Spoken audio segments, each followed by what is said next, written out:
Bangladesh Zindabad. Assalamu alaikum everyone. I just want to say thank you to the Honourable Minister for inviting me to this amazing event.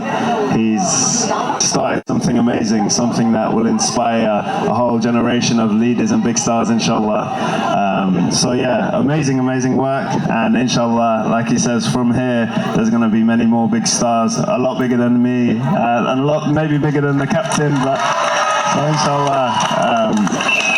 With these things in plan, I can see our country being put on the map in many different sports.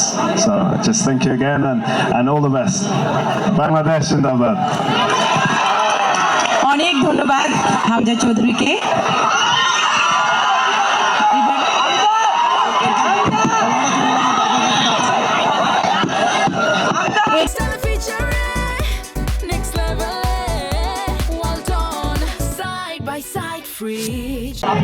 আজকের এই নতুন করে স্পোর্টসের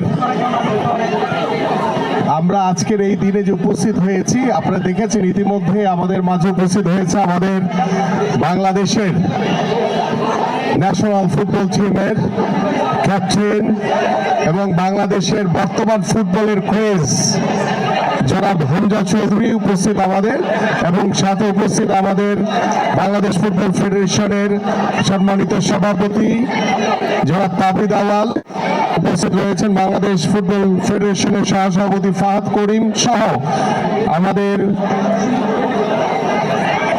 যুব ক্রীড়া মন্ত্রণালয়ের কর্মকর্তা বৃন্দ রয়েছেন, জেলা প্রশাসকের এখানে উপস্থিত রয়েছেন আমাদের এনডিসি সহ বিভিন্ন পর্যায়ের কর্মকর্তা এবং আমার প্রিয় খেলোয়াড় বৃন্দ যারা আমাদের সামনে বসে আছে। সবাই খুব উৎসাহিত এবং উদ্বেলিত আমাদের হামজা চৌধুরীকে দেখে। বিখ্যাত দাবারু, আমাদের মার্শাল আর্টের খেলোয়াড়, সুইমার অনেকে জন্ম নিবে। এইভাবে আমরা আগামীর বাংলাদেশে আমরা একটি ক্রীড়া বান্ধব পরিবেশ তৈরি করে আমরা একটি শক্তিশালী ক্রীড়াঙ্গন গড়ে তুলতে চাই, এবং আমি সকলের কাছে সহযোগিতা চাই। এই বাংলাদেশ আমাদের, এই বাংলাদেশের একজন নাগরিক হিসেবে আমাদের যে দায়িত্ব, যে কর্তব্য রয়েছে, আগামীর বাংলাদেশে ক্রীড়াঙ্গনকে সামনে রেখে আমরা সবাই মিলে একটি কথাই বলবো, সবার আগে বাংলাদেশ।